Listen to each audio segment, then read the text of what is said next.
Hello everyone, my name is Mohammad Aamir. और वो time आ गया है जब हम एक पूरी कंप्लीट फिज़िक्स की वीडियो आपके सामने लेके आएँ ताकि आप वन शॉट में सारा सिलेबस रिवाइज कर सकें। इस वन शॉट के क्या क्या फीचर्स हैं, इस वन शॉट में आपको डेरिवेशंस मिलेंगे, कुछ थ्योरी कॉन्सेप्ट्स मिलेंगे और आपको इसमें सारी एसआई यूनिट्स मिलेंगी, सारे फॉर्मूले मिलेंगे at the end.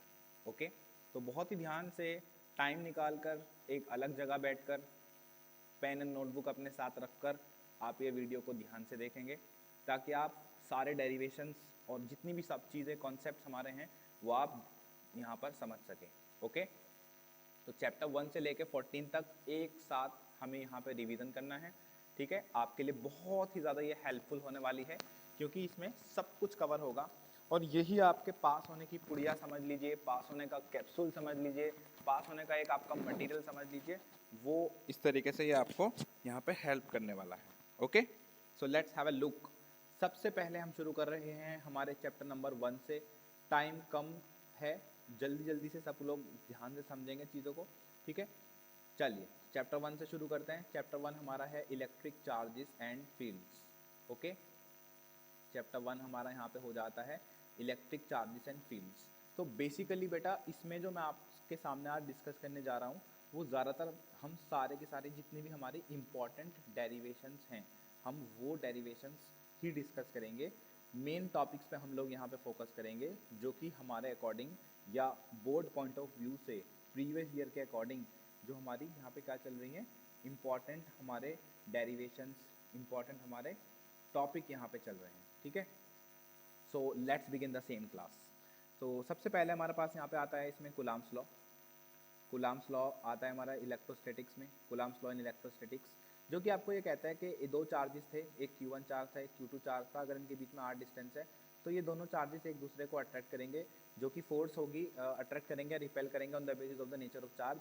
Force directly proportional होगी प्रोडक्ट ऑफ चार्जेस के, इनवर्सली प्रोपोर्शनल होगी स्क्वायर ऑफ डिस्टेंस के। ये इक्वेशन 1 हो जाएगी, ये इक्वेशन 2 हो जाएगी। इसके बाद यहाँ पे क्या होगा कि दोनों इक्वेशंस को हम क्या करेंगे, कंबाइन कर देंगे। तो इक्वेशन 1 और 2 को हमने जैसे ही कंबाइन किया तो मेरे पास फॉर्मूला बन जाता था के Q1 Q2 by r square. Proportional का साइन हटाऊंगा तो के Q1 Q2 by r square मेरे पास यहाँ पे आ जाएगा। तो this is called as coulomb's law in electrostatics. ये मेरी फोर्स है एयर में। अगर मैं एयर के अलावा कोई और मीडियम यूज़ करूँ तो मेरे पास एप्सिलॉन नॉट की जगह एप्सिलॉन आ जाएगा, Q1 Q2 divided by r square. Okay, और हम यहाँ पे रेशो भी निकाल सकते हैं जिसको डायरेक्ट्रिक कांस्टेंट कहेंगे, F air upon F medium, जो कि हमारे पास सॉल्व करके आता है जैसे कि एफ एयर के लिए 1/4 pi epsilon naught Q1 Q2 upon are square होता है, और इसके लिए कितना होता है 1/4 pi epsilon Q1 Q2 upon are square. ये इससे कैंसिल हो जाएगा, 4 पाई से 4 पाई कैंसिल, एप्सिलॉन आ जाएगा ऊपर, तो एप्सिलॉन अपॉन एप्सिलॉन नॉट हो जाएगा F air upon F medium, जो कि के इक्वल होता है, जिसको हम डायरेक्ट्रिक कांस्टेंट भी बोलते हैं। ये वाली चीज़ हमारे पास आ जाती है। इसके बाद फोर्स पढ़ने के बाद हम यहाँ पे पढ़ते हैं इलेक्ट्रिक फील्ड। इलेक्ट्रिक फील्ड का कॉन्सेप्ट आता है। तो सबसे पहले हमारे पास फॉर्मूला होता है electric field due to a point charge. Electric field due to point charge होता है K Q upon are square, यानी कि अगर कोई भी चार्ज क्यू है या प्लस क्यू है या स्मॉल क्यू है, एक पॉइंट पी पे अगर मुझे पॉइंट पी पे मुझे क्या निकालनी है, अगर इलेक्ट्रिक फील्ड निकालनी है तो उसका फॉर्मूला मेरे पास के क्यू बाई आर स्क्वायर होता है। इसके पढ़ने के बाद हमारे पास यहाँ पे टॉपिक होता है इलेक्ट्रिक डाइपोल, जहाँ से क्वेश्चन एग्जाम में बनने के पूरे चांसेस होते हैं। क्योंकि मैंने इलेक्ट्रिक फील्ड पढ़ा है, नॉट टू फॉरगेट उसकी यूनिट न्यूटन पर कूलम, और वो कैसी क्वांटिटी होती है, वो एक वेक्टर क्वांटिटी होती है। इलेक्ट्रिक डाइपोल एक अरेंजमेंट होता है दो चार्जेस का जो इक्वल एंड अपोजिट होते हैं। तो it is an arrangement of two equal and opposite charges separated by a finite distance, separated by a finite distance. एक फाइनाइट डिस्टेंस से इनके बीच में क्या होने वाला है, एक फाइनाइट डिस्टेंस से सेपरेशन होने वाला है। इधर अगर आपका माइनस क्यू चार्ज है और अगर यहाँ पे आपके पास प्लस क्यू चार्ज है और इनके बीच में सपोज करिए सर्टेन डिस्टेंस मैंने 2a लिया, तो उसको इस अरेंजमेंट को इलेक्ट्रिक डाइपोल कहते हैं। इसको मेजर करने के लिए हमारे पास एक क्वांटिटी होती है जिसको हम कहते हैं इलेक्ट्रिक डाइपोल मोमेंट, जो कि होता है product of charge and distance between them, that is equal to that same.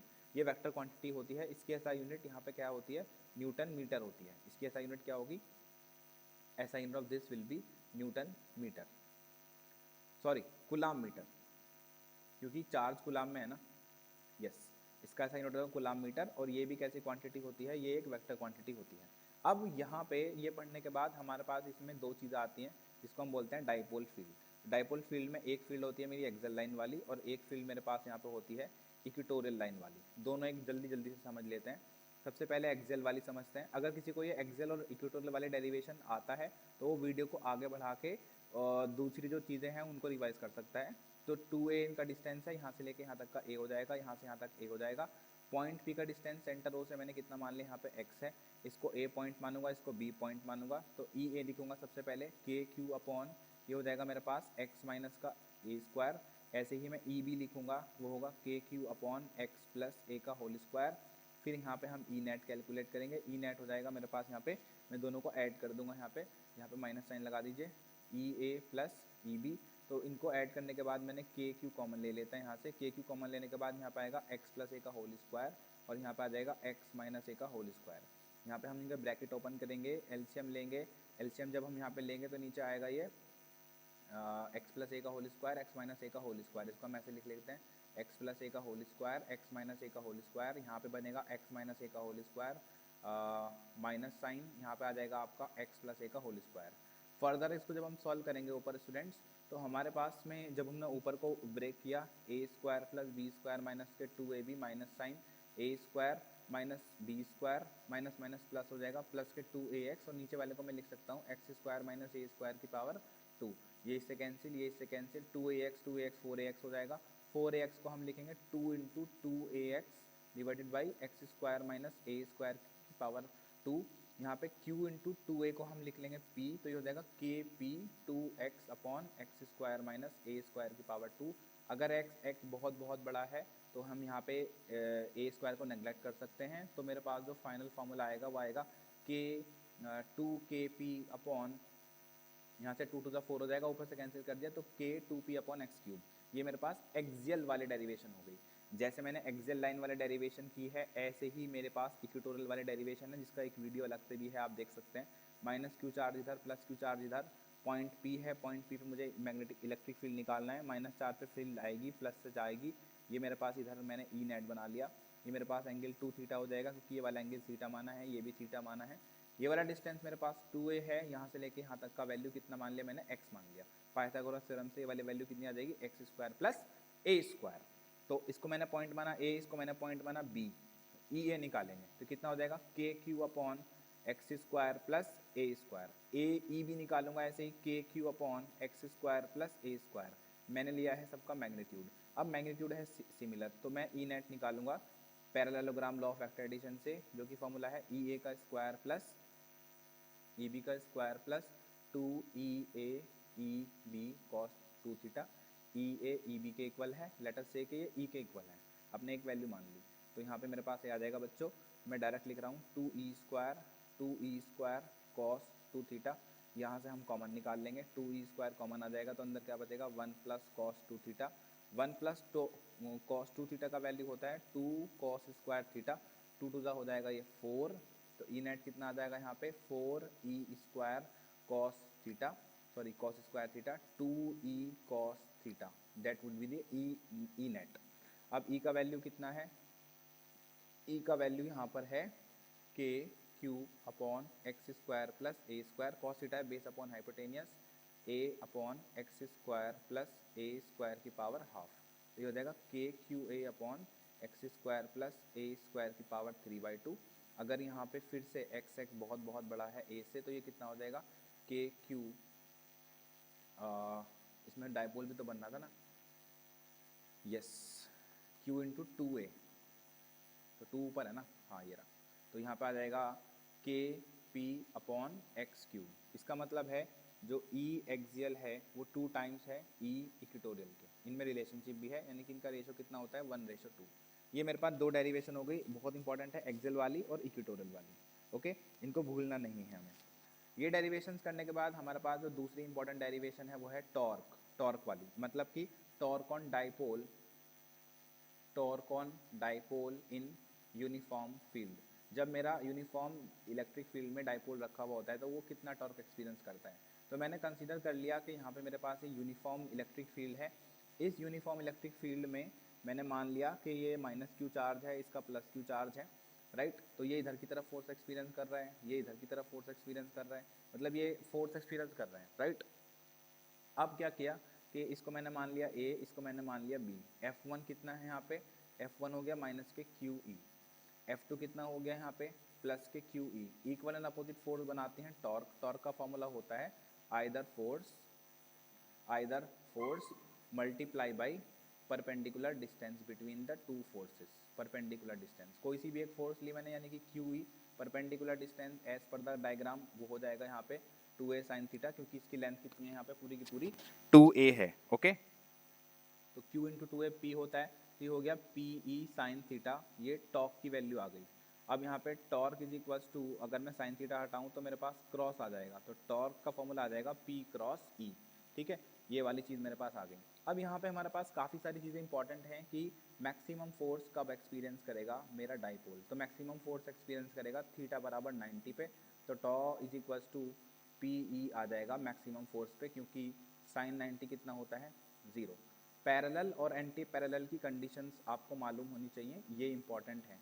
Parallel और एंटी पैरेलल, पैरेलल जब होगा जब थीटा 0 होगा, यानी कि P के बीच में और E के बीच में एंगल 0 डिग्री हो, यानी कि मेरे पास अगर इलेक्ट्रिक फील्ड ऐसे है तो मेरा डाइपोल ऐसे होना चाहिए, माइनस Q इधर प्लस Q इधर, क्योंकि जो डाइपोल मूवमेंट होता है उसकी डायरेक्शन कहाँ से कहाँ होती है, निगेटिव टू पॉजिटिव। ये हो गया एंटी पैरेलल। एंटी पैरेलल होने के बाद, एंटी पैरेलल का मतलब होता है theta is equals to 180 degree. तो मेरा डाइपोल कैसा होना चाहिए, इधर माइनस Q चार्ज हो और इधर प्लस Q चार्ज हो, तब एंगल उल्टा बन गया। तो ये हो गया torque, experienced torque on dipole in uniform field. ठीक है, ये मुझे बहुत ही ज़्यादा इंपॉर्टेंट है, बिल्कुल ये मुझे मालूम है और मुझे पता होना चाहिए। तो ध्यान से समझ सकते हैं हम इसको किस किस तरीके से हमने इसको किया है, राइट। तो फोर्स निकाली और either force into perpendicular distance, बस उसको हमने यहाँ पे सिंपल डिवाइड कर दिया उसके बाद में। ओके, ऑल राइट, तो let's move ahead class. Torque वाले डेरिवेशन करने के बाद ये हमारा चैप्टर 1 कवर हो रहा है, right. Let's move ahead, just a minute.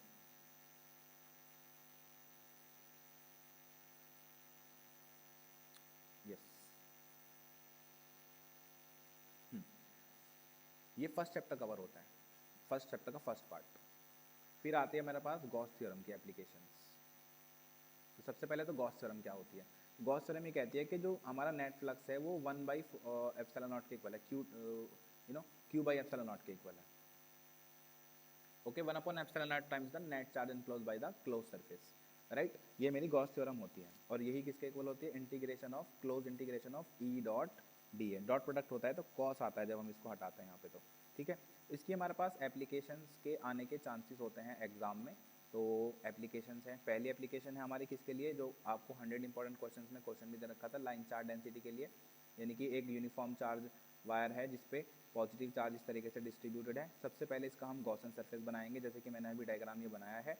इसको बनाने के बाद क्या होगा कि यहाँ पे कोई फ्लक्स पास नहीं होगा, यहाँ से कोई फ्लक्स पास नहीं होगा, क्योंकि एरिया नीचे की तरफ है, इलेक्ट्रिक फील्ड इधर, एरिया ऊपर इलेक्ट्रिक फील्ड इधर, यानी कि थीटा कितना है यहाँ पे 90 डिग्री है। सिर्फ इसके कर्व सरफेस एरिया से पास होगा।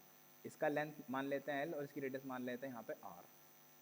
तो बच्चों गॉस थ्योरम को अप्लाई किया हमने। गॉस थ्योरम क्या कहेगा यहाँ पे, गॉस थ्योरम कहेगा phi is equals to Q/ε0 integration of E dot ds। अब ds मैंने अभी बताया कर्व सरफेस एरिया लेंगे 2πRL Q/ε0। E मुझे कैलकुलेट करना है, तो E will be equals to 1/2πε0 Q divided by RL। यहाँ पे हम Q को ब्रेक कर सकते हैं, Q को ब्रेक करके आप लिख लीजिए लैम्डा L RL, L से L कैंसिल, तो इलेक्ट्रिक फील्ड जो हो गई यूनिफॉर्म चार्ज डेंसिटी के लिए यानी कि वायर के लिए, वो हो जाएगी आपके पास लैम्डा बाई R। दूसरी डेरिवेशन हमारी आती है एग्जाम में शीट के लिए, तो शीट के लिए समझ लेते हैं। तो अगर यहाँ पे आपका पॉजिटिव चार्ज डिस्ट्रीब्यूटेड है तो मेरा गॉसन सरफेस कुछ इस तरीके से सिलेंडर के शेप में बनेगा। उसका जो इलेक्ट्रिक फील्ड आता है वो कैसे सॉल्व होता है, उसको सॉल्व करने के लिए गॉस थ्योरम लगाई, EdS प्लस EdS, क्योंकि ये सरफेस और ये सरफेस इनमें से इलेक्ट्रिक फ्लक्स पास होगा, कर्व सरफेस से इसमें पास नहीं होगा। तो यहाँ पे मेरे पास Q/ε0 ऑलरेडी लिखा हुआ है, Q/ε0 is equals to 2ES।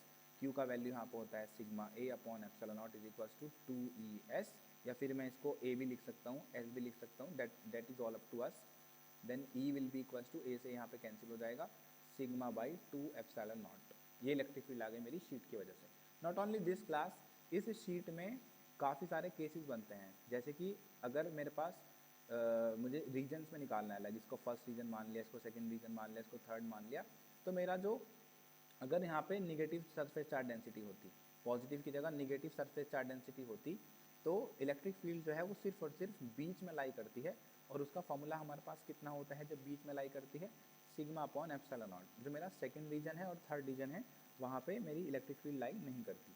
Not to forget class कि यहाँ पे ग्राफ भी होता है ई और आर के बीच में, हम देख सकते हैं E is inversely proportional to 1 upon R, तो ये ग्राफ कुछ इस तरीके से आएगा, राइट, ये हमें याद रखना है। ओके, चलो ये सब इस फर्स्ट चैप्टर में इतनी ही डेरिवेशंस करनी है। उसके बाद आते हैं बच्चों चैप्टर नंबर 2 में, जो कि electric potential and capacitance. Electric potential and capacitance, ठीक है। इसमें हमें कौन सी डेरिवेशन इंपॉर्टेंट है, कौन सी करनी है, कैसे करनी है, उसको हम यहाँ पे ध्यान से समझ लेते हैं। सबसे पहले इसमें हम कर लेते हैं बच्चों potential at A point, potential at A point due to point charge. Potential at A point due to point charge, किसी कोई पॉइंट पे पोटेंशियल निकालना है, किसकी वजह से बच्चों, पॉइंट चार्ज की वजह से पोटेंशियल निकालना है। ओके, तो उसके लिए हमारे पास फॉर्मूला होता है कि जैसे मेरे पास एक ये प्लस क्यू चार्ज है। ओके, अब मैंने मान लिया कि एक पॉइंट पी है जो कि इससे कितने डिस्टेंस पे लाई कर रहा है, आर डिस्टेंस पे। अब मुझे एक इन्फिनिटी से यूनिट पॉजिटिव चार्ज को यहाँ पे लेके आना है। ओके, तो उसके लिए मैं कितना वर्क डन करूँगा, वही मेरा इलेक्ट्रिक पोटेंशियल होता है। मुझे पी से इन्फिनिटी पे आना है, ठीक है। तो मुझे कहाँ से कहाँ जाना है बेटा, पी से इन्फिनिटी पे जाना है, और हमने वर्क डन करा, एक्सटर्नल फोर्स लगाई into D R. Work done का फॉर्मूला यही होता है।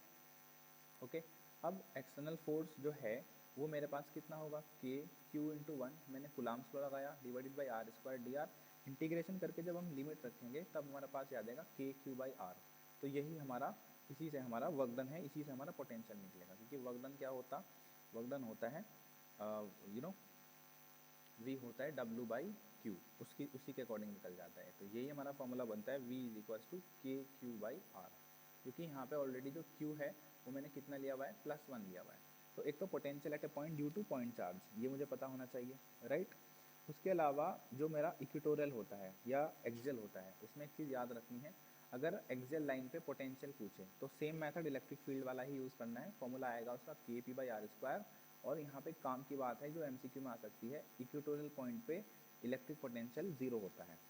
ओके, इक्वेटोरियल पॉइंट पे क्या होता है, 0 होता है इलेक्ट्रिक पोटेंशियल। तो कहीं भी अगर निकालना है तो हम ये फॉर्मूला यूज़ कर सकते हैं, K P cos theta upon are square, जिसमें हमें थीटा गिवन होगा और हम डेरिवेशन कर सकते हैं। उसके अलावा यहाँ पे एक हमारे पास बहुत इंपॉर्टेंट टॉपिक होता है जिसको हम कहते हैं electric potential gradient. Electric potential gradient, ठीक है, इसको समझते हैं ध्यान से इलेक्ट्रिक पोटेंशियल ग्रेडियंट को। तो उसमें भी वही है, डी डब्ल्यू is equals to F d x, work done करते हैं हम लोग कॉस 180 डिग्री, डायग्राम पुराना वाला ही बनेगा। एक्सटर्नल वर्क डन कर रहे हैं अगेंस्ट इलेक्ट्रोस्टैटिक पोटेंशियल, माइनस के एफ डी एक्स आ जाएगा। अब यहाँ पे हमने क्या किया, एफ का वैल्यू को पुट करेंगे यहाँ पे, तो डी डब्ल्यू इज इक्वल्स टू मैंने क्या किया, एफ यहाँ पे रखा, एफ का value minus K Q into E into d x. Q अगर 1 है तो ये आ जाएगा माइनस के E d x is equals to d डब्ल्यू, राइट। अब डी डब्ल्यू किसके इक्वल है, अगर वो 1 है तो डी वी के, तो डी वी किसके इक्वल आ जाएगा, माइनस के ई डी एक्स। मैंने कहाँ से कहाँ लिख दिया, तो ये होता है class v is equals to होता है W by Q, W is equals to V Q, Q equal है 1 के, तो डी डब्ल्यू किसके इक्वल होता है, डी वी के। ऐसे लिखा है यहाँ पे। तो यहाँ से अगर मैं निकालने लग जाऊँ ई का वैल्यू कितना हो जाएगा, minus K d V by d x. Electric potential gradient इसी को बोलते हैं। ओके, उसके अलावा हमारे पास इसमें क्वेश्चन होता है जैसे कि potential energy of A system of charges, हमारे पास यहाँ पे होता है potential energy of A system of charges. तो जब भी हम potential energy of A system of charges को हम पढ़ रहे होते हैं तब हमें कैसे करना होता है कि 3 आपका चार्जेस हमने रख दिया ए बी सी, ठीक है। तो कैसे करते हैं कि सबसे पहले अगर हम एक Q1 चार्ज को लाए हैं तो W1 0 होगा, तो हमने Q1 प्लेस कर दिया। लेकिन आप जब Q2 चार्ज को लेके आए हो, Q2 चार्ज को लेके आए हो तब आपने वर्क डन किया है, ठीक है। लेके किसको आए हो, Q2 को, और किसके पोटेंशियल में वर्क डन किया है, 1 के। जब आप Q3 चार्ज को लेके आए हो तब आपको डबल काम करना पड़ा, लेके आए हो Q3 के, 1 का भी पोटेंशियल प्रेजेंट होगा और 2 का भी पोटेंशियल प्रेजेंट होगा। तो टोटल वर्क डन ऐसे केस में कितना हो जाता है, W1 plus W2 plus W3, W1 will be equals to 0, then we can write Q2 V1 plus Q3 V1 plus Q2 V2, we can substitute the value of V1 and V2 here and we can find out the final expression for the same. तो इस तरह से question होता है exam में। ये question जब आता है तो हमारे पास इसका कॉमन फार्मूला बन जाता है K Q1 Q2 upon R12 1 2 लेना है, एक बार 2 3 लेना है तो R23 और एक बार 1 3 लेना है तो यहाँ पे आ जाएगा R13। तो ये फॉर्मूला यहीं से बनता है। तो electric potential energy of A system of charges से ये चीज़ ली जाती है। उसके बाद आता है आपका capacitance of a parallel plate capacitor. तो कैपेसिटेंस पा जाते हैं, कैपेसिटेंस होता है Q is equals to CV। इसकी जो कैपेसिटेंस की SI यूनिट होती है वो होती है फेराड, जिसको हम कैपिटल F से लिखते हैं। ओके, यहाँ पे अगर कुछ यूनिट्स मिस हुई हैं तो वो मैं एक बार आपको बता देता हूँ। इलेक्ट्रिक पोटेंशियल की यूनिट होती है वोल्ट, जिसको हम V से लिखते हैं, और इलेक्ट्रिक पोटेंशियल एक स्केलर क्वांटिटी होती है, पोटेंशियल एनर्जी की जूल होती है। फेराड आ गया। अब सपोज करो मैं पैरेलल प्लेट कैपेसिटर के लिए कैपेसिटेंस कैलकुलेट करना चाहता हूँ। पैरेलल प्लेट कैपेसिटर के लिए तो मेरे पास दो प्लेट्स हैं, एक पे पॉजिटिव चार्ज है और एक प्लेट पे निगेटिव चार्ज है। इन दोनों प्लेट्स के बीच में डिस्टेंस D है और इनका क्रॉस सेक्शनल एरिया है A। तो मेरे पास फॉर्मूला होगा, बट मुझे उसके लिए डेरिवेशन करनी पड़ेगी। Q is equals to C upon V। Q is equals to क्या होता है, CV होता है। C इज इक्वल्स टू क्या होगा, यहाँ पे Q बाई V होगा। C इज इक्वल्स टू क्या होगा, Q बाई V होगा। ठीक है, तो सॉल्व करते हैं क्लास। अभी अभी आपने पढ़ा था कि E इज इक्वल्स टू होता है dV अपॉन dr। dV किसके इक्वल होगा, EDR के। तो यहाँ से V का वैल्यू आ जाएगा, तो C is equals to Q हो जाएगा बच्चों sigma charge per unit area, और V का वैल्यू कितना होगा, E multiply by D। Okay, sigma by A। E का वैल्यू इलेक्ट्रिक फील्ड कितनी है प्लेट के बीच में, sigma upon epsilon naught into D, right. तो सिग्मा से सिग्मा क्या हो जाता है, यहाँ पे कैंसिल हो जाता है, राइट। और सॉल्व करके कितना आता है, और just a minute class, there is must be some mistake, let's do it again.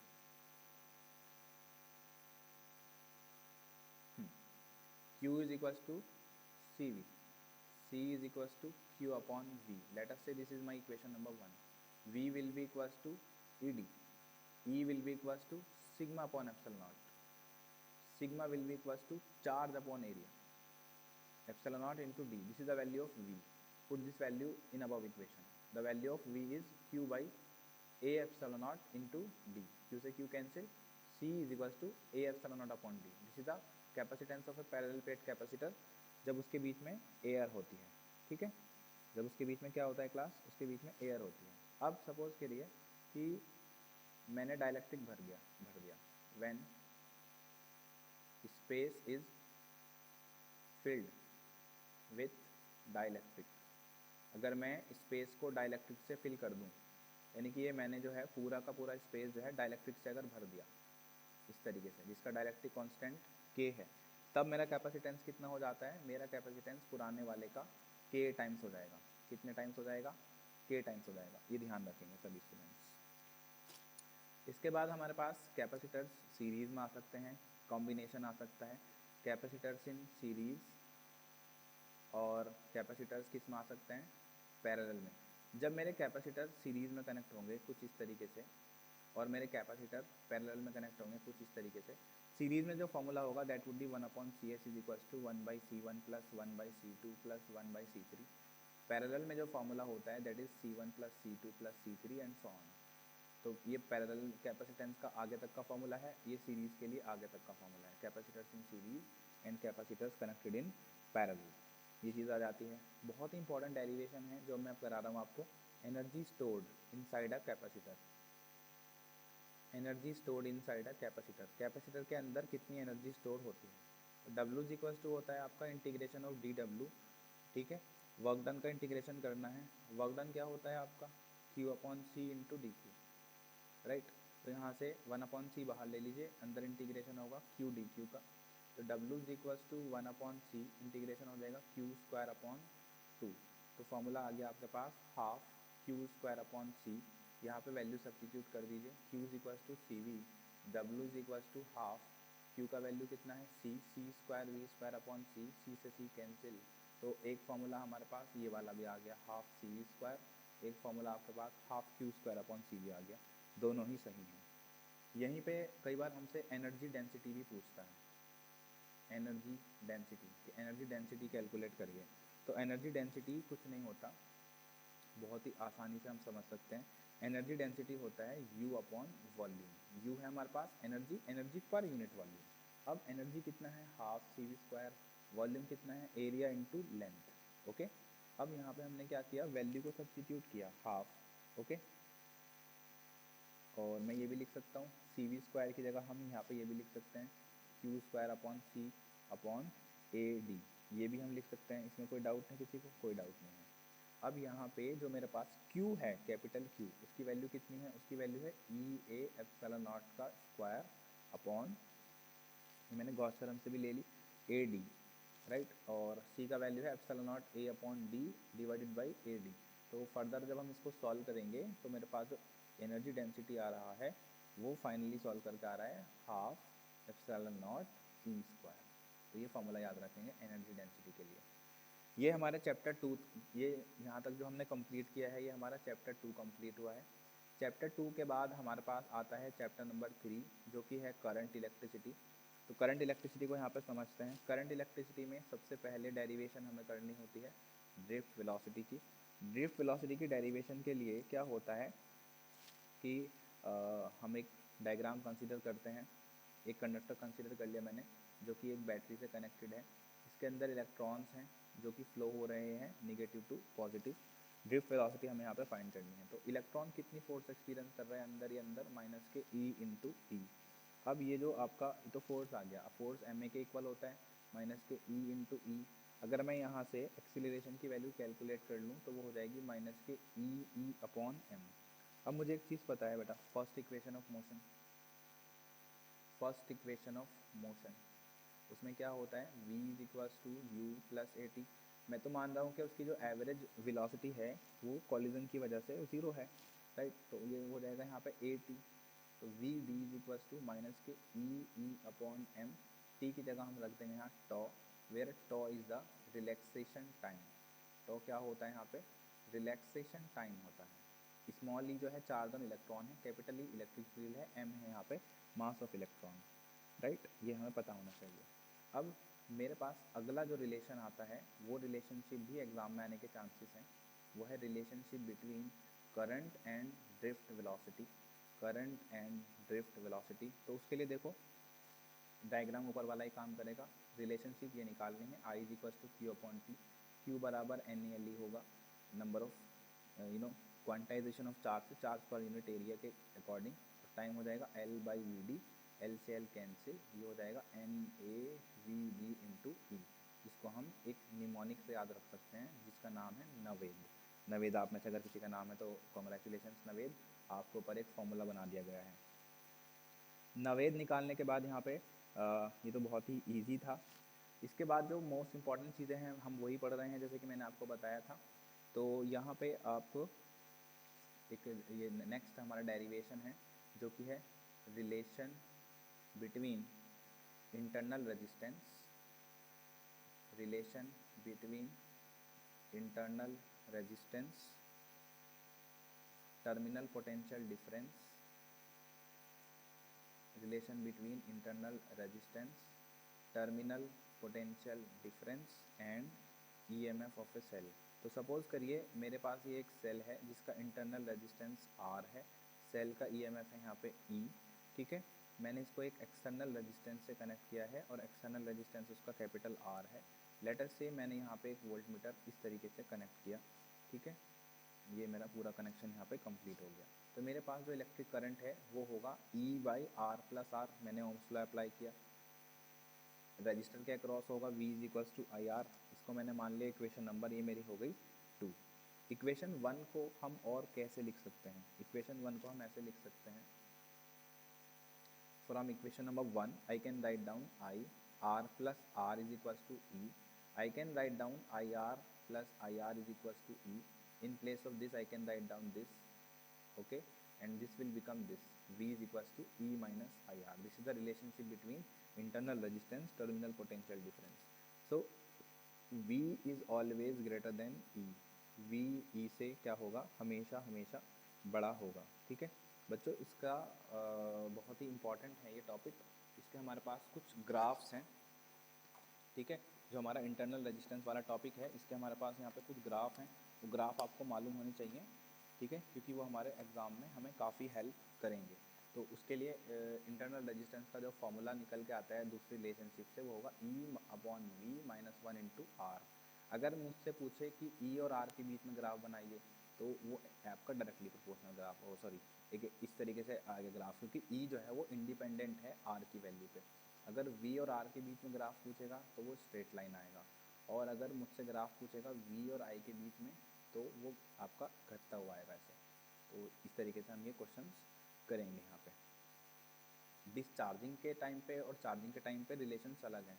Charging के टाइम पे रिलेशन में प्लस आ जाता है, V=E+IR।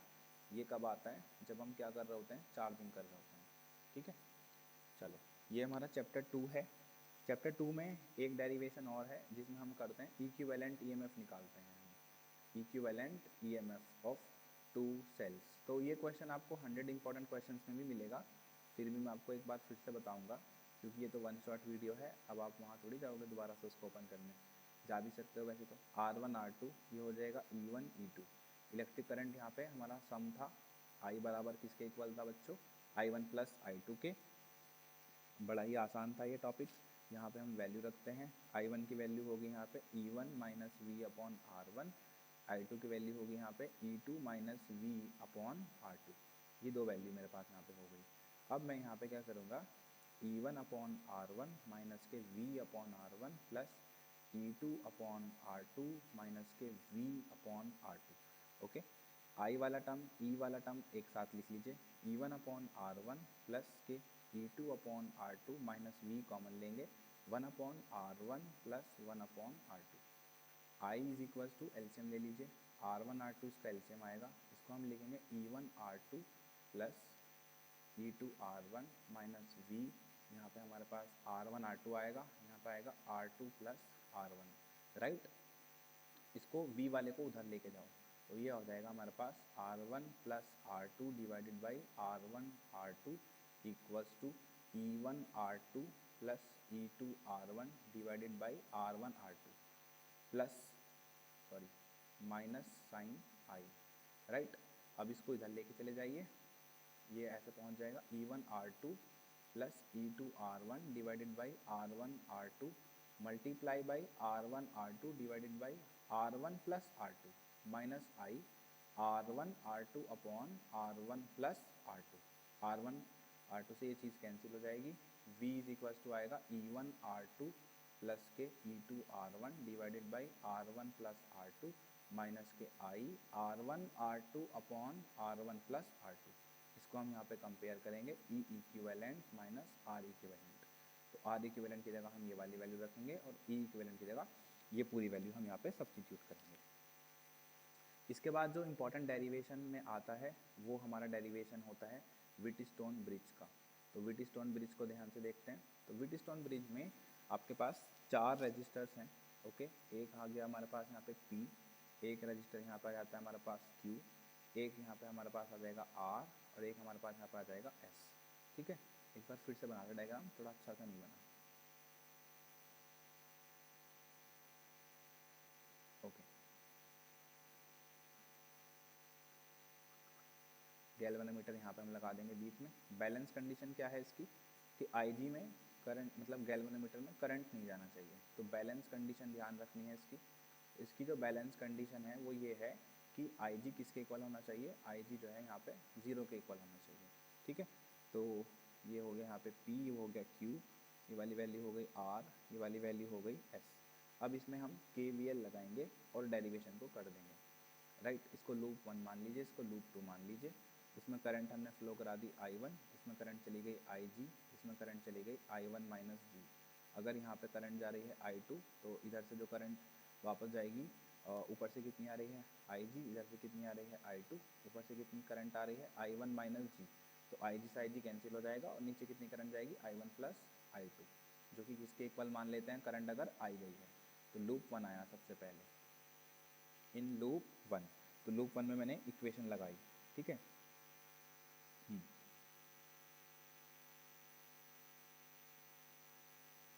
Yes class. तो लूप 1 में मैंने इक्वेशन लगाई यहाँ पे, that will be very simple. वो हो जाएगी मेरे पास यहाँ पे just a minute class, yes, minus K I1P और plus K I2 into r is equal to 0, मतलब दोनों में सेम ही होगा। I1P किसके इक्वल हो जाएगा, I2R के। I1 sorry just a minute class, मैंने गलत कैंसिल कर दिया। हाँ, ये हो जाएगी मेरी इक्वेशन 1। अब मैं यही इक्वेशन लगा दूंगा लूप नंबर 2 में। तो लूप नंबर 2 में जब हम ये इक्वेशन लगाएंगे तो वहाँ पे हमारे पास क्या आएगा बच्चों, वहाँ पे सिंपल सॉल्व कर रहा हूँ, I1Q इक्वल आ जाएगा I2S के, ये इक्वेशन 2 हो जाएगी। 1 को किससे डिवाइड कर दीजिए, 2 से, तो आपके पास आ जाएगा P/Q is equal to R/S। That is the balance condition for the Wheatstone bridge. ठीक है, मीटर ब्रिज वगैरह ये हमारे सिलेबस में है नहीं है। ये हमारे 3 चैप्टर कंप्लीट हो जाते हैं इस तरीके से। चैप्टर नंबर 4 पे आते हैं। चैप्टर नंबर 4 जब हम यहाँ पे करेंगे तो सबसे पहले आपको चैप्टर नंबर 4 में पता होना चाहिए कि बायो-सैवर्ट्स लॉ क्या होता है। बायो-सैवर्ट्स लॉ, तो बायो-सैवर्ट्स लॉ बेसिकली होता है कि अगर आपका एक करंट एलिमेंट है जिसमें इलेक्ट्रिक करंट आई फ्लो हो रहा है, तो मैग्नेटिक फील्ड अगर मैं पॉइंट पी पे कैलकुलेट कर रहा हूँ जो कि r डिस्टेंस पे सिचुएटेड है, वो इक्वल होगा म्यू0/4 IDL sine theta upon are square, IDL sine theta upon are square. ठीक है, ये इसके इक्वल होगा। अब इसमें हमारे पास डेरिवेशन बहुत इंपॉर्टेंट है, कौन सी वाली, सर्कुलर लूप वाली, जिसको हम रिंग भी कहते हैं। तो उसके एक्सिस पे मैग्नेटिक फील्ड निकालना, उसकी 2 डेरिवेशन है, एक एक्सिस पे निकालना और एक आपका कहाँ पे निकालना, सेंटर पे निकालना। तो सबसे पहले सेंटर वाला देख लेते हैं। सेंटर वाला इस साल ज़रा ज़्यादा इंपॉर्टेंट लग रहा है। तो सपोज करिए मेरे पास एक ये सर्किल मैंने बनाया, राइट, इसमें मैंने इलेक्ट्रिक करंट आई फ्लो करा दिया। अब एक पॉइंट है O, वो r डिस्टेंस पे है, करंट एलिमेंट हो गया मेरे पास यहाँ पे IDL। तो यहाँ पे हम बायो-सैवर्ट लॉ लगाएंगे। सबसे पहले मैंने बायो-सैवर्ट लॉ को लगाया, म्यू0/4 IDL sine theta divided by r square. अब इसका इंटीग्रेशन हो जाएगा, म्यू0/4 तो रहेगा बाहर, ये होगा I/r², DL अंदर आ जाएगा, म्यू0/4 I/r², DL कितना होगा यहाँ पे, DL होगा यहाँ पे 2πr, r से r क्या हो जाएगा, कैंसिल, म्यू0/4 2πI/r। ये मेरे पास मैग्नेटिक फील्ड आ गई, किसकी वजह से, सर्कुलर लूप पे अगर करंट फ्लो हो रहा है सेंटर, उसके सेंटर पे मैग्नेटिक फील्ड मेरे पास यहाँ पे आ गई। ओके, एक तो ये वाली एप्लीकेशन सबसे ज़्यादा इंपॉर्टेंट है। दूसरी एप्लीकेशन का जो फॉर्मूला आता है वो आपका होता है म्यू0/4 2πI/r² upon x² plus r² की पावर 3/2। यानी कि मेरे पास ये सर्कुलर लूप होता है, इस पर जो पॉइंट P है उसके एक्सिस पे मुझे x डिस्टेंस पे मैग्नेटिक फील्ड कैलकुलेट करनी है। उसको हम कंपोनेंट्स में डिवाइड करते हैं, काफ़ी सब कुछ होता है उसमें। एक एलिमेंट मैंने DL मान लिया, तो मैं मेन कंपोनेंट जो यहाँ पे लेता हूँ वो कौन सा लेता हूँ, DB साइन थीटा। नीचे की तरफ कौन सा होता है, नीचे की तरफ होता है DB कॉस थीटा। ऊपर की तरफ कौन सा होता है, DB कॉस थीटा, लेकिन हम नेट लेते हैं तो यहाँ पे नेट मैग्नेटिक फील्ड हमारे पास आ जाती है, जो कि हम ऐसे कैलकुलेट करते हैं म्यू0/4 या मैं इसको ऐसे भी लिख सकता हूँ, जो नेट मैग्नेटिक फील्ड आएगी, right, DB net is equals to DBX sine theta. DBX की वैल्यू ऊपर लिखी हुई है, म्यू0/4 IDL को जब उसका इंटीग्रेशन हमने किया था तो इंटीग्रेशन कितना आया था उसका इंटीग्रेशन आया था हमारे पास 2πr IDL का, और डिवाइडेड बाई, अगर यहाँ से लेके यहाँ तक का डिस्टेंस था वो तो कितना था, x² plus r²। Sine theta कितना होता है, परपेंडिकुलर डिवाइडेड बाई हाइपोटेनियस। तो परपेंडिकुलर ये है और हाइपोटेनियस कितना है, x² प्लस r² की पावर 1/2। तो ये कितना हो गया, म्यू0/4 2πI/r² upon x² plus r² की पावर 3/2। ये मेरे पास एक्सिस पे मैग्नेटिक फील्ड आ गई यूजिंग बायो-सैवर्ट लॉ। इसको पढ़ने के बाद हमारे पास इसमें और भी बहुत सारे इंपॉर्टेंट टॉपिक्स आते हैं। ओके, वो भी हमें पता होने चाहिए इसमें। जैसे कि आपका इसमें एक टॉपिक है गैल्वेनोमीटर, लेकिन उससे पहले एक छोटी सी चीज़ आपको बता दूं मैं, हाँ, वो है हमारा amperes circuital law. Amperes circuital law, ठीक है, इसको ध्यान से देखते हैं एम्पियर सर्किटल लॉ को। तो एम्पियर सर्किटल लॉ ये कहता है कि जो लाइन इंटीग्रल है मैग्नेटिक फील्ड का, वो इक्वल होता है mu not times of total current threading the circuit. इसमें हमारे पास दो एप्लीकेशंस आती हैं इसकी, एक होती है सोलेनॉइड की और एक होती है टोरॉइड की। तो वन बाय वन दोनों को ही बहुत ध्यान से इजी तरीके से हम देख लेते हैं। जब मैं सोलेनॉइड के लिए कैलकुलेट करता हूँ तो मेरे पास ये सोलेनॉइड है एक, इसका लेंथ L है। इसके लिए एक सरफेस बनता है एम्पेयरन लूप जिसको हम बोलेंगे, वो कुछ इस तरीके से बनता है। यहाँ पे हमारे पास डॉट मैग्नेटिक फील्ड होती है आउट ऑफ द पेज, एक होती है हमारे पास ये cross magnetic field into the page. तो ऐसा लिया जाता है एम्पेयरन लूप, ये हमने ले लिया ABCD। आउटसाइड में मैग्नेटिक फील्ड नहीं होती, मैग्नेटिक फील्ड सिर्फ इनसाइड में होती है। तो जब हम यहाँ पे लाइन इंटीग्रल लगाएंगे B dot D L is equal to mu naught into I.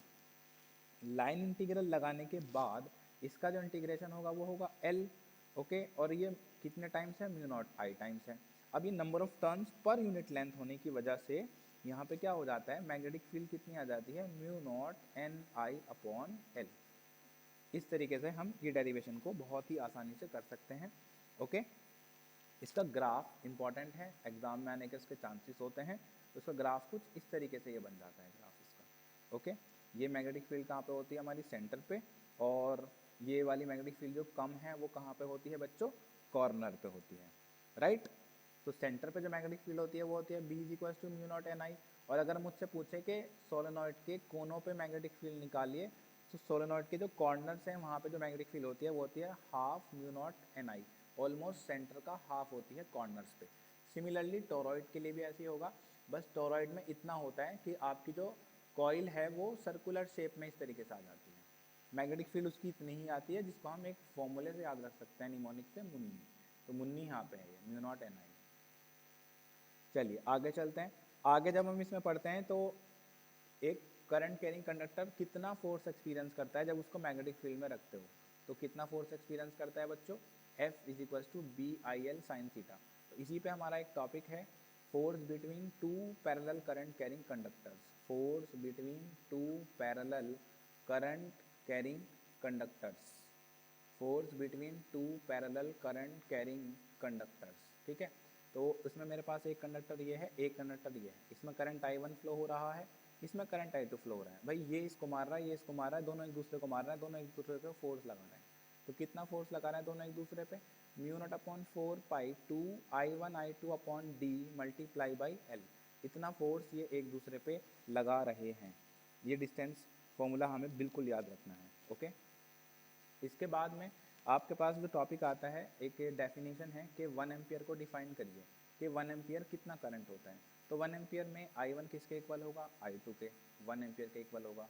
D को भी 1 मीटर लेंगे, L को भी 1 मीटर लेंगे, तो फोर्स कितना आएगा, फोर्स आ जाएगा 10 की power minus 7 Newton, 4 pi into 10 की पावर माइनस के 7 न्यूटन। यानी 1 एम्पियर करंट अगर दोनों वायर में फ्लो हो तो वो दोनों वायर एक दूसरे को अट्रैक्ट करेंगे या रिपेल करेंगे 4 पाई इंटू 10 की पावर माइनस 7 न्यूटन की फोर्स से, ठीक है। उसके बाद इसमें एक टॉपिक आता है बहुत ही इंपॉर्टेंट है, एग्जाम में आने के इसके बहुत बहुत ज़्यादा चांसेस रहते हैं, जिस टॉपिक का नाम होता है moving coil galvanometer. Moving coil galvanometer, इसका हमारे पास में कन्वर्जन भी होता है, ठीक है, और ये अपने आप में भी एक टॉपिक होता है मूविंग कॉइल गैल्वेनोमीटर। तो मूविंग कॉइल गैल्वेनोमीटर कौन से प्रिंसिपल पे काम करता है, एक तो वो चीज़ हमें मालूम होनी चाहिए कि ये कौन से बेसिक प्रिंसिपल पे काम करता है। ये उस प्रिंसिपल पे काम करता है कि a current carrying conductor when placed in uniform magnetic field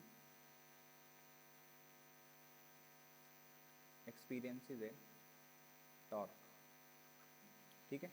current carrying conductor जो होता है अगर उसको आप यूनिफॉर्म मैग्नेटिक फील्ड में रखोगे तो वो एक टॉर्क एक्सपीरियंस करेगा। तो डायग्राम बनाना होता है एग्जाम में, डायग्राम कैसे बनेगा, ये मेरे पास एक स्केल है, ये नीडल है, ये नीचे से मेरे पास ये करंट कैरिंग कंडक्टर मैंने लिया। तो जैसे ही इसमें करंट पास होगा वैसे ही ये जो मेरा कंडक्टर है जो कि नॉर्थ और साउथ पोल के बीच में रखा हुआ है, ये एक टॉर्क एक्सपीरियंस करेगा। ये कितना टॉर्क एक्सपीरियंस करेगा, NIAB साइन थीटा, इसको बोलते हैं नियाब साइन थीटा। ये मेरा डिफ्लेक्टिंग टॉर्क है, और गैल्वेनोमीटर में जो डिफ्लेक्टिंग टॉर्क होता है, डिफ्लेक्टिंग टॉर्क वो इक्वल होता है किसके, वो इक्वल होता है यहाँ पे रीस्टोरिंग टॉर्क के। रीस्टोरिंग टॉर्क कितना होता है, रीस्टोरिंग टॉर्क होता है G5 या फिर उनको बोलेंगे हम K5, और ये कितना है NIAB sine theta. Sign theta तो 90 मान के हम कैंसिल आउट कर सकते हैं। ओके, तो अगर मैं यहाँ से वैल्यू निकालूँ, K की वैल्यू निकाल सकते हैं या फिर हम यहाँ से फाई की वैल्यू निकाल सकते हैं, यहाँ पे I की वैल्यू निकाल सकते हैं, डिपेंड अपॉन दी कंडीशन। बस ये ध्यान रखिएगा। क्या हम गैल्वेनोमीटर को एमीटर में कन्वर्ट कर सकते हैं? यस। क्यों करेंगे? We are converting because of its high sensitivity, because of its high sensitivity. ठीक है, तो एक ही बार में बता देता हूँ। यहाँ पे हमने लिखा एमीटर और यहाँ पे मैंने लिखा वोल्ट मीटर। ओके, हम यहाँ कन्वर्ट कर रहे हैं। एमीटर में अगर कन्वर्ट करना है तो ये मेरा गैल्वेनोमीटर है, मैंने इसके एक पैरेलल में एक शंट लगा दिया, ये अभी एमीटर बन गया। वोल्ट मीटर बनाने के लिए इसके एक सीरीज़ में मुझे एक रेजिस्टेंस कनेक्ट करना पड़ेगा। ये कैपिटल I है, ये IG हो गया, ये हो जाएगा I माइनस के IG, इसमें करंट I ही जाएगा। अब यहाँ तो वोल्टेज सेम होगा क्योंकि पैरेलल कनेक्शन है, ये हो जाएगा I माइनस के IG इंटू S। अगर मुझे S निकालना है कि कितना शंट लगाऊँ, IG into G upon I minus के IG। ऐसे ही यहाँ पे मेरे पास वोल्टेज होगा अलग अलग, V1 प्लस V2। V1 कितना होगा I इंटू जी और ये होगा I इंटू आर। I मैं कॉमन ले सकता हूँ, G plus are is equal to V, और मैं यहाँ से desired range of voltmeter calculate कर सकता हूँ। फिर मेरे पास इसमें टॉपिक आता है CS, एक आता है VS। उसके लिए आप निमोनिक याद रखोगे। CS के लिए निमोनिक याद रखोगे बैंकर, और VS के लिए निमोनिक याद रखोगे आप बैंक। अभी बैंकर और बैंक क्या है सर?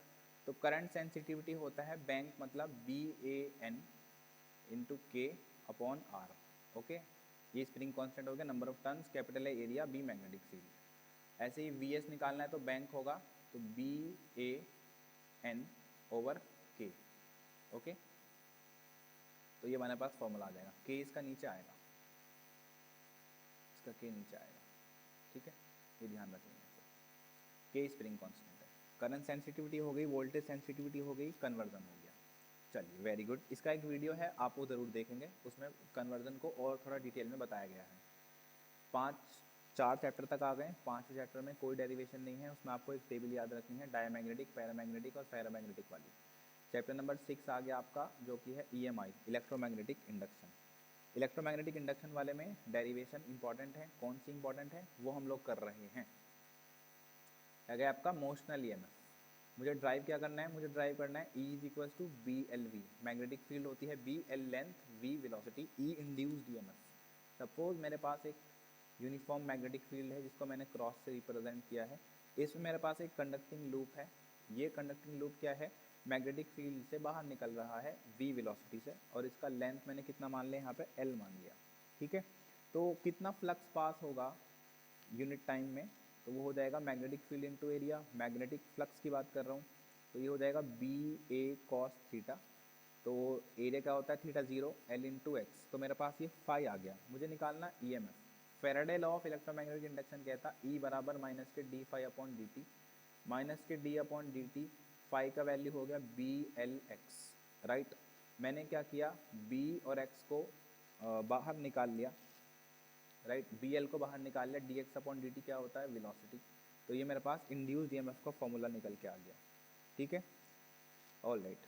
तो ये मेरे पास इंड्यूस्ड EMF आया। अगर मैं इसका सिर्फ मैग्नीट्यूड लूँ तो वो भी खाली आ सकता है BLV। अब अगर सपोज करो मुझसे करंट निकलवाए न्यूमेरिकल में, तो करंट होगा E अपॉन आर। तो करंट का फॉर्मूला क्या बनेगा, BLV अपॉन आर। अगर मुझसे पूछे फोर्स निकालो तो फोर्स क्या होता, power into velocity. Power into velocity होता फोर्स। राइट, या फिर सॉरी, पावर अगर कैलकुलेट करें या फोर्स निकालने के लिए कहे तो उसके रिलेशन है, पावर होता है बच्चों फोर्स इंटू वेलोसिटी। फोर्स होता है BIL इंटू वी, आई होता है E upon R into L into V, और E का वैल्यू कितना है BLV into L into V upon R. Solve करके आएगा B square L square V square upon R. ये मेरे पास पावर का फॉर्मूला आ गया, सॉरी फोर्स हाँ, ये मेरे पास पावर का फॉर्मूला आ गया। फोर्स का निकालना हो तो फोर्स का खाली BIL से निकल जाएगा। इसके अलावा इसमें एक और डेरिवेशन है, जिस डेरिवेशन में रॉड का रोटेशन होता है, रोटेशन ऑफ रॉड, तो उसको देख लेते हैं। फिर से मेरे पास में यही क्रॉस मैग्नेटिक फील्ड है जो कि मैं डायग्राम में बना रहा हूँ। ओके, इस क्रॉस मैग्नेटिक फील्ड में अब सपोज करिए मेरे पास एक रॉड है जिसका लेंथ L है, मैं उसको रोटेट करा रहा हूँ एंगल थीटा से। इस तरीके से मैंने उसको रोटेट करा दिया, राइट। रोटेट कराने के बाद उसने कितना एरिया कवर किया, एरिया कितना कवर किया, एरिया का फॉर्मूला यहाँ पे आप लिखेंगे L स्क्वायर थीटा अपॉन 2, इतना एरिया स्वैप्ट किया इसने, राइट। अब फ्लक्स निकाल लीजिए, फ्लक्स होगा magnetic field into area. Okay, magnetic field को B लिखेंगे, एरिया को मैंने क्या लिखा यहाँ पे L स्क्वायर थीटा अपॉन 2, ये मेरे पास फाई आ गया। मुझे तो EMF निकालना है, तो EMF कितना होगा d फाई अपॉन dt, तो E is equals to minus sign d upon dt, इसको हम क्या करेंगे BL square theta upon 2, right. इसको फर्दर सॉल्व करेंगे जब, तो BL स्क्वायर अपॉन 2 तो कांस्टेंट है वो बाहर आ गया, d थीटा अपॉन dt सिर्फ यहाँ पे बचा, तो d थीटा अपॉन dt जो है वो ओमेगा होता है, तो ये आ गया ओमेगा BL स्क्वायर अपॉन 2, यानी कि हाफ BL स्क्वायर ओमेगा। ये मेरा डेरिवेशन कंप्लीट हो जाता है यहाँ पे। ओके, वहाँ पे ओमेगा जो है हमारी एंगुलर फ्रीक्वेंसी है, राइट। तो मैंने मैग्नीट्यूड ले लिया इस EMF का। उसके बाद जो नेक्स्ट डेरिवेशन इसमें इंपॉर्टेंट है वो है सोलेनॉइड का self inductance, self inductance of a solenoid, solenoid का सेल्फ इंडक्टेंस निकालना है, राइट। तो self inductance of a solenoid यानी कि कैपिटल L कैलकुलेट करने के लिए magnetic flux per unit turn, magnetic flux per unit turn मैं लिख रहा हूँ यहाँ पे, वो लिखना है सबसे पहले, magnetic flux per unit turn, ये होती है सोलेनॉइड। तो magnetic flux per unit turn जो यहाँ पे आएगा वो कितना आएगा, mu naught NI divided by L into A. मैंने कैसे निकाला ये, इसी फॉर्मूले से, मैग्नेटिक फील्ड इंटू एरिया, ठीक है। अब phi is equal to LI होता है, mu naught NI upon L into A, I से आई क्या हो जाएगा, कैंसिल आउट हो जाएगा, राइट। यस क्लास, तो टोटल फ्लक्स जो होगा उसकी मल्टीप्लाई एक बार और n से होगी, तो ये n स्क्वायर हो जाएगा, तो L इज इक्वल टू आ जाएगा mu naught n square A by L, ये आ जाएगा हमारे पास self inductance of a solenoid, mu naught n square, एक मिनट हमने A भी लिख दिया क्या इसमें, mu naught NI upon L into A हमने ये लिखा, ठीक है। लास्ट में से A हटेगा ना, एक बार मैं फिर से समझा रहा हूँ इसको, कंफ्यूज नहीं होना। Yes, so here the magnetic flux per unit turn will be equals to mu naught NI divided by L into N. This will be the total final formula, mu naught N square I upon L, phi की value रखेंगे यहाँ पे Li is equals to mu naught N square I upon L, I से I हो जाएगा cancel, L will be equals to mu naught N square upon L, that will be the self inductance of the solenoid, ठीक है। फिर आते हैं chapter number 7 पे, जो कि हमारा है अल्टरनेटिंग करंट, ठीक है। अल्टरनेटिंग करंट में देखते हैं हमारे पास सबसे ज़्यादा इंपॉर्टेंट क्या क्या चीज़ें हैं, वही चीज़ें हम यहाँ पे स्टडी करेंगे, ठीक है। तो अल्टरनेटिंग करंट जो है जिसको हम बोलते हैं यहाँ पे AC, उसके लिए हम यहाँ पे एक चार्ट बना रहा हूँ आपके लिए, चलो उसमें टाइम लग जाएगा चार्ट में। देखो AC देना है हमें किसको, रजिस्टर को, AC थ्रो रजिस्टर, ठीक है। तो उसके लिए मेरे पास ये डायग्राम होता है, ये मेरा AC वोल्टेज मैंने अप्लाई किया, रेजिस्टेंस इसका R, इसको AC वोल्टेज मैंने दिया V is equals to V not sine omega T, ठीक है। तो यहाँ पे इलेक्ट्रिक करंट का फॉर्मूला क्या होगा, E अपॉन R, जो कि हो जाएगा E naught sine omega T divided by R, एक तो ये चीज़ पता होनी चाहिए। तो E नॉट अपॉन R की जगह मैं I नॉट लिख सकता हूँ, I naught sine omega T। Electric current का फॉर्मूला पता होना चाहिए, वोल्टेज का फॉर्मूला पता होना चाहिए, इसमें जो फेज एंगल होता है वो 0 डिग्री होता है, सेम फेज में होते हैं। इसका अगर जब डायग्राम बनता है साइकिल का तो वो इस तरीके से बनता है, ई ऊपर होता है और आई कहाँ होता है, नीचे, तो ये ई है, ये आई है, ठीक है। ऑल राइट क्लास, यहाँ पे आपका टी हो जाएगा, ये हमारे पास इसका साइकिल वाला डायग्राम बन गया। ऐसे ही जैसे हमने रजिस्टर को AC दिया है, ऐसे ही AC हमें किसको देना होता है बच्चों, इंडक्टर को, इंडक्टर वाले में ध्यान से समझिएगा। ये मेरे पास एक इंडक्टर है जिसमें मैंने AC वोल्टेज दिया है। इसका डेरिवेशन एग्जाम में आने के चांसेस होते हैं। डेरिवेशन कैसे होता है? डेरिवेशन करने के लिए जो एक्सटर्नल सोर्स लगाया है उसको इतना ही काम करना पड़ेगा अपोजिट डायरेक्शन में जितना EMF इंड्यूस्ड हुआ है, ठीक है, जितना EMF इंड्यूस्ड हुआ है। तो E बराबर यहाँ पे इक्वल आ जाता है EMF Faraday law of electromagnetic induction से L di/dt। यहाँ से मुझे di की वैल्यू निकालनी, तो वो कितनी आ जाती है E dt/L। ओके, आगे चलते हैं क्लास। बहुत इंपॉर्टेंट डेरिवेशन है ये, दोबारा प्रैक्टिस करना। मैं यहाँ पे वैल्यू लिखूंगा E की E naught sine omega T divided by L into D T. मैं दोनों साइड इंटीग्रेशन करूँगा तो मेरे पास इलेक्ट्रिक करंट का फॉर्मूला आ जाएगा। I will be equals to E naught sine omega T divided by L into D T. E not upon L यहाँ पे आपका कांस्टेंट है, ये बचेगा अंदर sine omega T D T. ये फिर मेरे पास आ जाएगा E not upon L sine omega t का मेरे पे यहाँ पे इंटीग्रेशन होगा, that would B minus cos omega T, और ओमेगा टी का होगा यहाँ पे इंटू ओमेगा। उसके बाद में हम इसको कॉस को साइन में कन्वर्ट करेंगे। एल ओमेगा की जगह मैं लिखूँगा यहाँ पे XL minus sign cos omega T.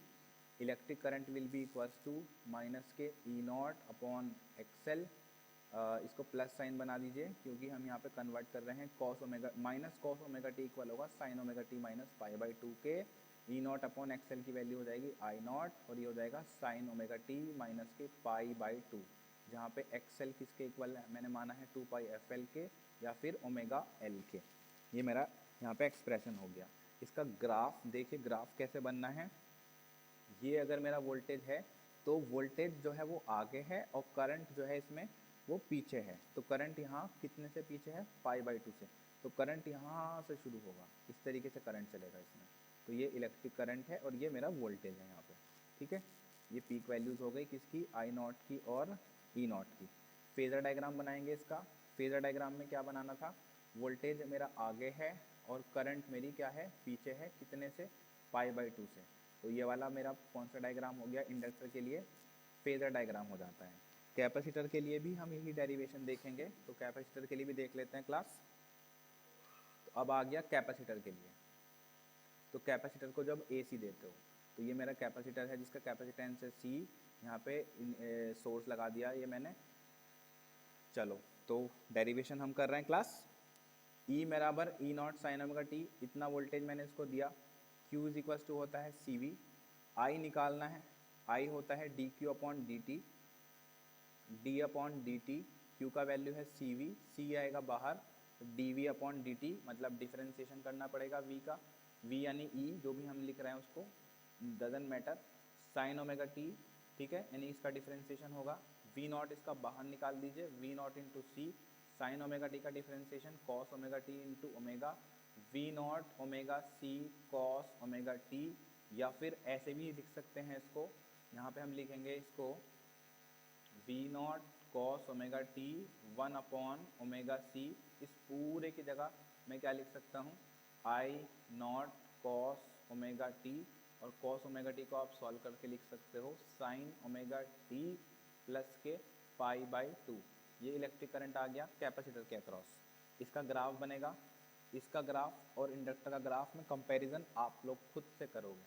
तो अगर ये मेरा वोल्टेज है, इस तरीके से अगर वोल्टेज जा रहा है तो मेरे पास जो इलेक्ट्रिक करंट है वो इस बार कहाँ से शुरू होगा, इलेक्ट्रिक करंट मेरा पीछे से शुरू होगा, क्योंकि इसमें करंट क्या है, करंट इसमें लीडिंग क्वांटिटी है। करंट कैसी क्वांटिटी है इसमें, इस बार जो करंट है वो लीडिंग क्वांटिटी है और वोल्टेज जो है वो लैगिंग क्वांटिटी है।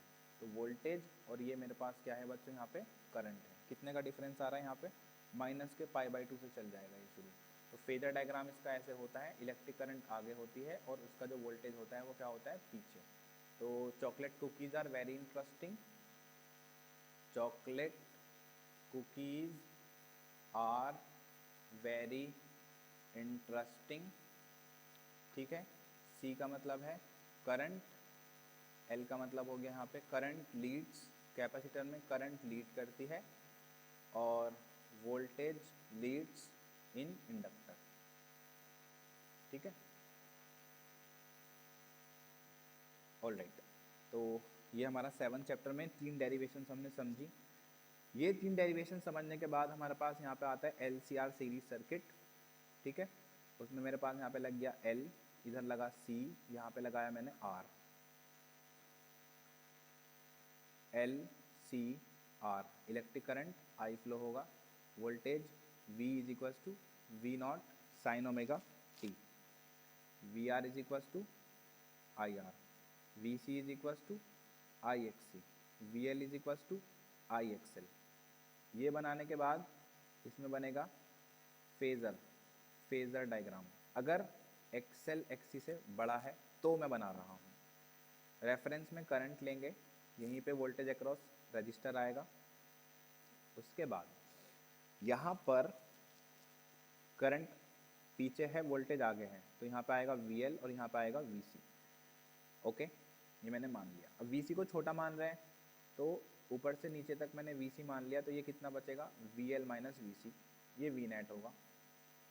फेज एंगल यहाँ हो जाएगा फाई, तो V नेट किसके इक्वल होगा, V नेट इक्वल होगा, मतलब एक ट्रायंगल बना लिया मैंने ये पूरा, VL माइनस VC और ये हो गया VR, तो V net will be equals to under root of VL minus VC का whole square plus VR square. Values यहाँ से लेंगे, I बाहर आ जाएगा, अंदर क्या बचेगा, XL माइनस XC का whole square plus R square, V upon I Z हो जाएगा, तो इम्पिडेंस आ गया XL माइनस XC का whole square plus R square. Resonance की बात करते हैं, रेजोनेंस बड़ा इंपॉर्टेंट है। At resonance XL will be equals to XC, XL है 2 पाई FL, XC है 1 upon 2 pi FC, F square is equals to 4 pi square LC, F is equals to 1 upon 2 pi under root LC। This is called resonant frequency. Resonance पे circuit resistive हो जाता है, phase angle 0 हो जाता है, power factor unity हो जाता है। ध्यान रखिएगा, MCQ में काम आएगा।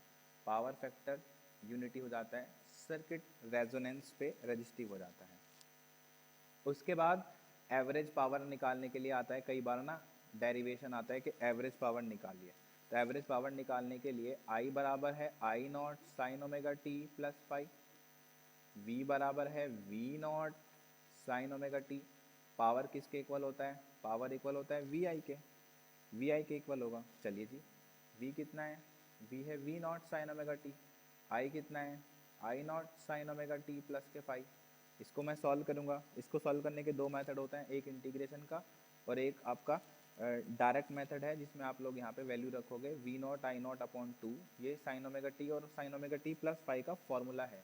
ब्रैकेट में क्या आएगा, cos phi minus cos 2 omega t plus phi. बेहतर ये है आप यही फॉर्मूला याद रख लें। तो इसमें इसका एवरेज निकलेगा। ये तो इंस्टेंटेनियस पावर आ गई। एवरेज पावर निकालने के लिए ये वाली जो टर्म है इसका एवरेज 0 होगा, तो ओवरऑल जो आएगा वो आएगा V naught I naught cos phi upon 2। इसका जो एवरेज है वो 0 हो जाएगा, इसलिए हम इसको लिख ही नहीं रहे हैं। V naught I naught cos phi 2 की जगह लिख देंगे √2 इंटू √2, तो वो ऊपर V naught upon √2 VRMS, I naught upon √2 IRMS cos phi. तो ये मेरे पास एवरेज पावर आ गई LCR सीरीज सर्किट के लिए। इंडक्टर हो, कैपेसिटर हो, उनके लिए एवरेज पावर कितना होता है, 0। किसके लिए होता है एवरेज पावर, ये इंडक्टर के लिए और कैपेसिटर सर्किट के लिए, क्योंकि उनका फाई कितना होता है, 90 होता है, राइट। ओके, ये वाली सारी चीज़ें हमारे पास यहाँ पे हो गई। अब इसके बाद हमारे पास आता है चैप्टर नंबर 9। चैप्टर नंबर 9 में डेरिवेशंस हैं, ये हमारा रे ऑप्टिक्स है पूरा का पूरा, ठीक है। तो रे ऑप्टिक्स में हमारे पास काफ़ी सारी अलग अलग तरह की डेरिवेशंस हैं जो कि हमें करनी होती है। तो मैं मिरर फॉर्मूले की डेरिवेशंस अभी यहाँ पर नहीं कराऊंगा आपको, क्योंकि आप वो क्वेश्चन देख सकते हैं, बहुत आसान क्वेश्चन है। तो एक रिलेशनशिप बिटवीन है, किस के बीच में है, क्रिटिकल एंगल के और आपका रिफ्रैक्टिव इंडेक्स के।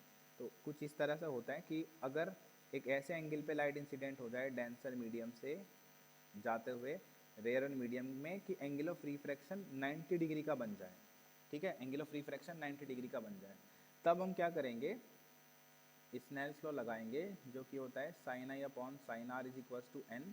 आर यहाँ पे है 90 डिग्री के इक्वल, आई किसके इक्वल है, आई सी के, तो sine I C is equals to N, right. तो मैं इसको ऐसे भी लिख सकता हूँ, sine I C is equals to 1/1 से जब 2 में जा रहे हैं तो रेसिप्रोकल के इक्वल हो गया।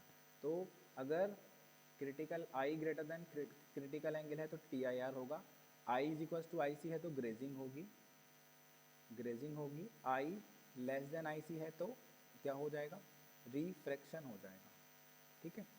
ये बात याद रखनी है सभी को। डेरिवेशंस पे आ रहे हैं क्लास हम धीरे धीरे। तो रिफ्रैक्शन एट स्फेरिकल सरफेस की बात करते हैं सबसे पहले। Refraction at A spherical surface, एक स्फेरिकल सरफेस पे रिफ्रैक्शन हमें कराना है, ठीक है। तो उसके लिए मैंने एक कॉनकेव रिफ्रैक्टिंग सरफेस लिया, कॉन्वेक्स लेंस का ही है पार्ट ये। यहाँ पे N2 मीडियम है, यहाँ पे N1 मीडियम है, एक पॉइंट ऑब्जेक्ट O है, उसने यहाँ से एक रे निकाली जिसने यहाँ पे इमेज बना दी है I। यहाँ पे आपका रेडियस ऑफ कर्वेचर R हो जाएगा, यहाँ से लेकर यहाँ तक का डिस्टेंस U है, यहाँ से लेकर यहाँ तक का V है, और ये वाला कैपिटल R है। इसको मैं मान लेता हूँ पॉइंट P। मैंने एक परपेंडिकुलर ड्रॉ किया यहाँ से AN, ये एंगल अल्फा है, ये बीटा है, एक एंगल है गामा। एंगल ऑफ इंसिडेंस ये वाला I है और अंदर वाला R है। तो सबसे पहले तो एंगल्स को लिख लेते हैं यहाँ पे, राइट।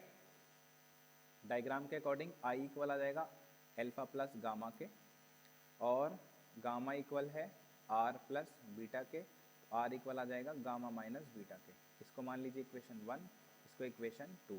अल्फा बीटा गामा की वैल्यू फाइंड करनी है हमें यहाँ पे, ठीक है।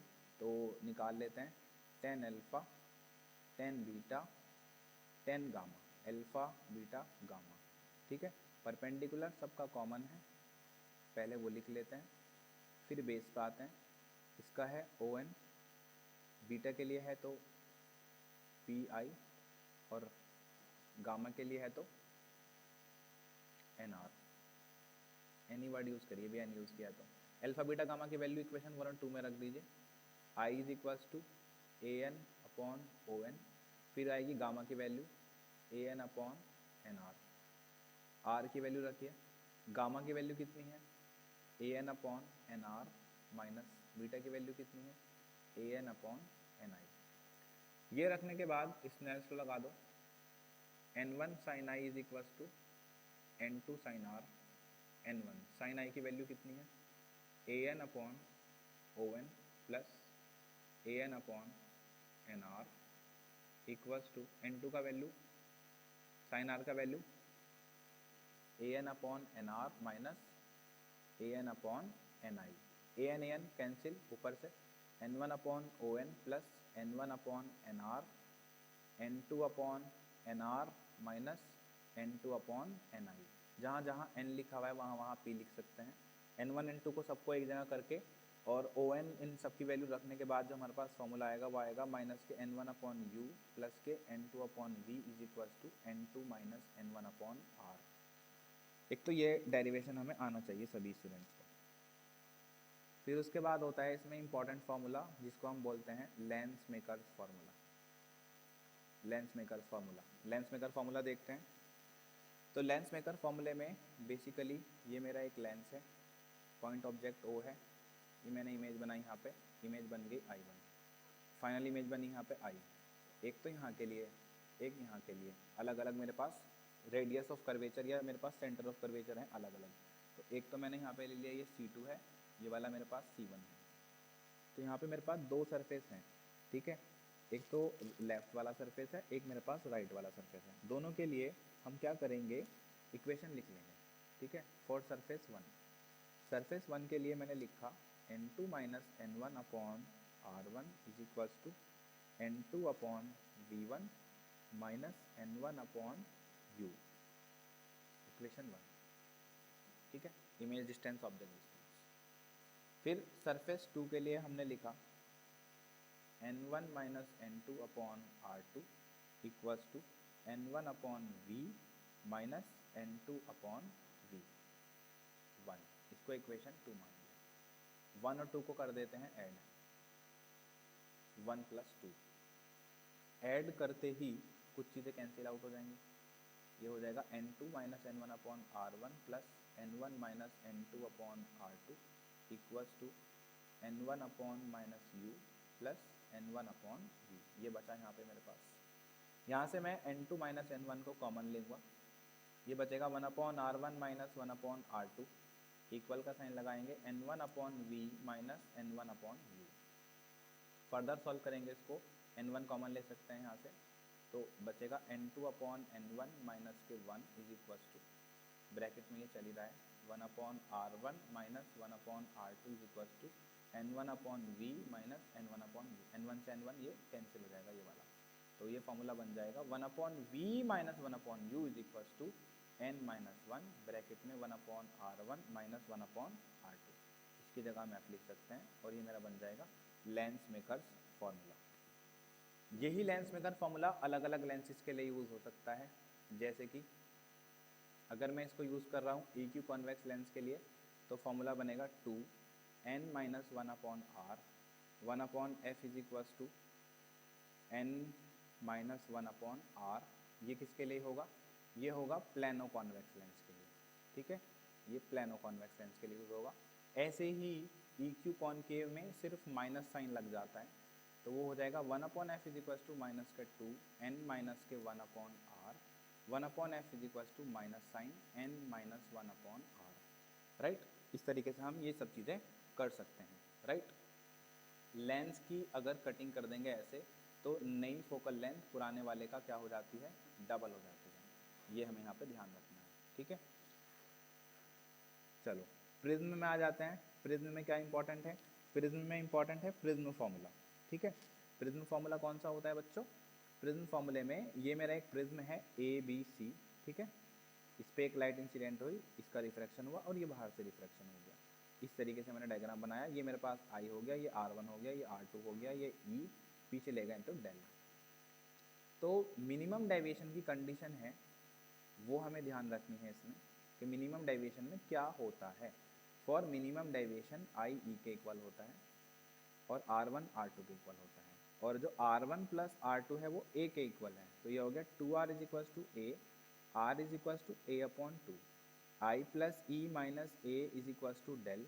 मिनिमम डेविएशन में I है, E भी I है, A है, डेल डेल M है, 2I minus A is equals to del M, 2I is equals to del m plus a and I equals to del m plus a upon 2। Prism formula लगा दीजिए, sin I upon sin R is equals to n sin I कितना है?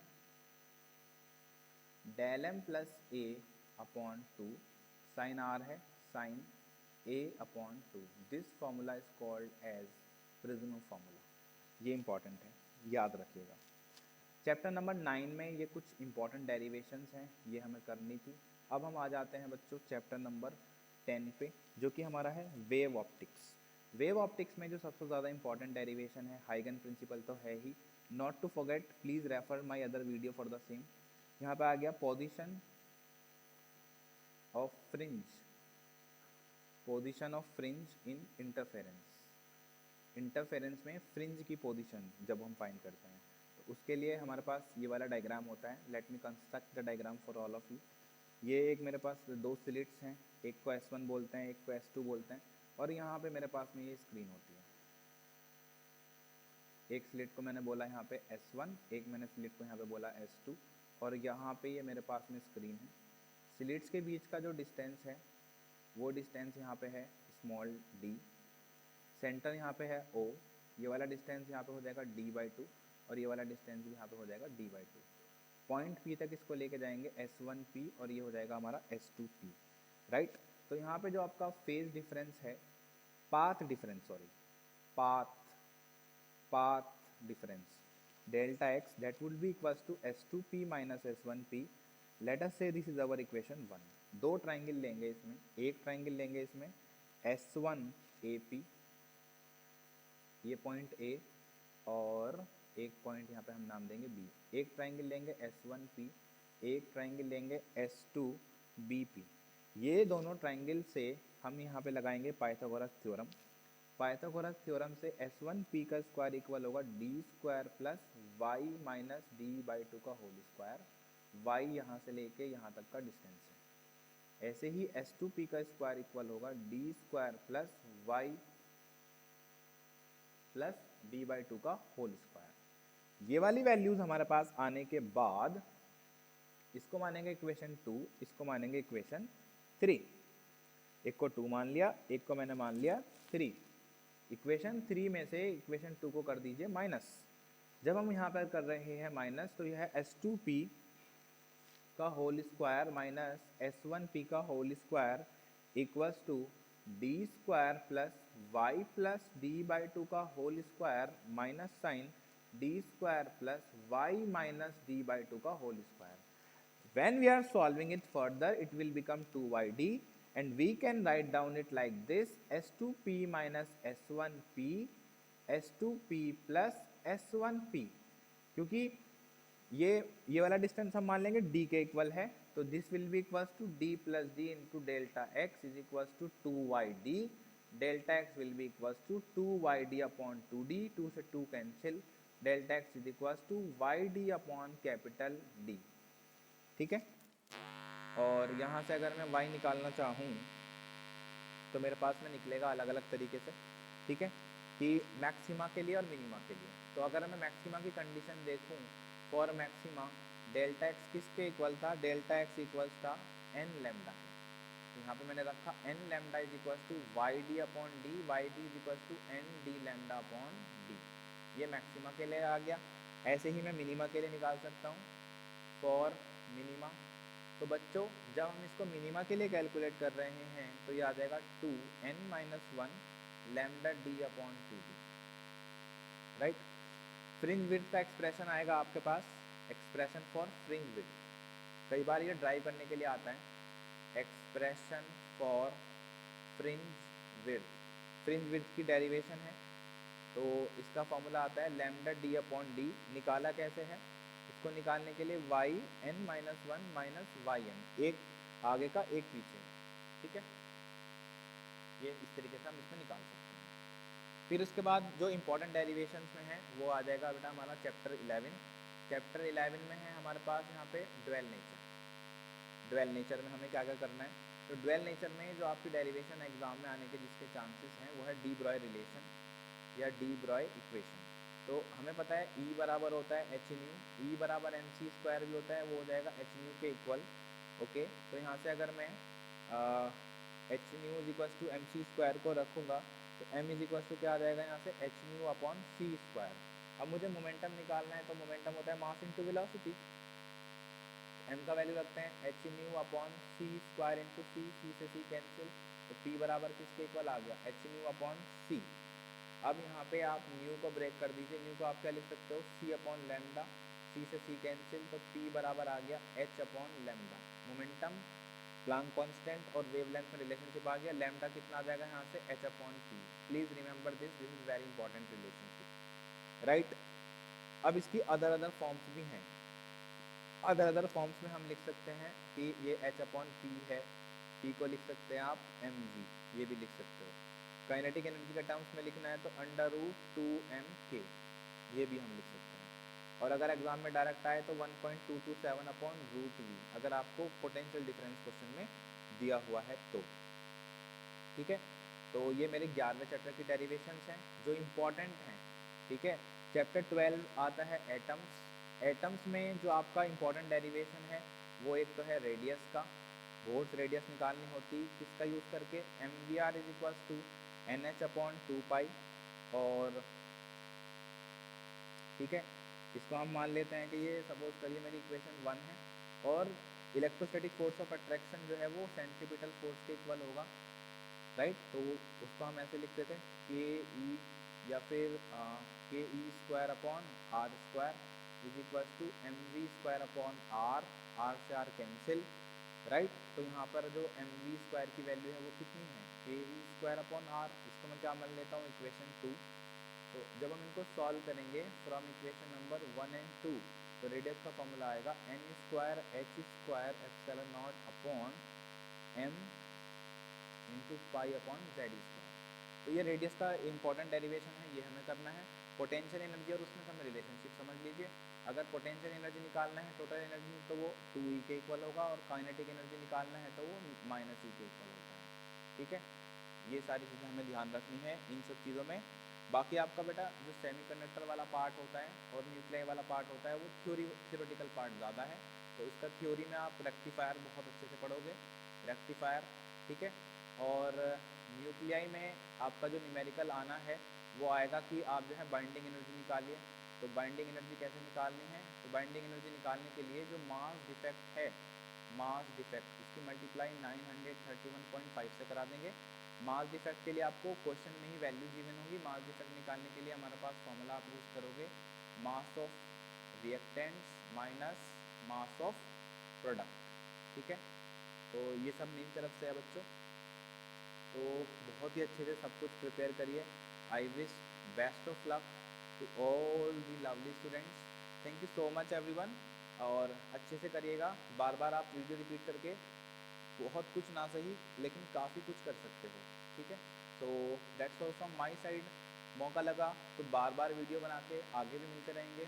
Let's have a look on the same, it will depend upon the conditions, timings and many other things. तो मिलते हैं कल paper के बाद, तब तक के लिए good bye everyone, thank you.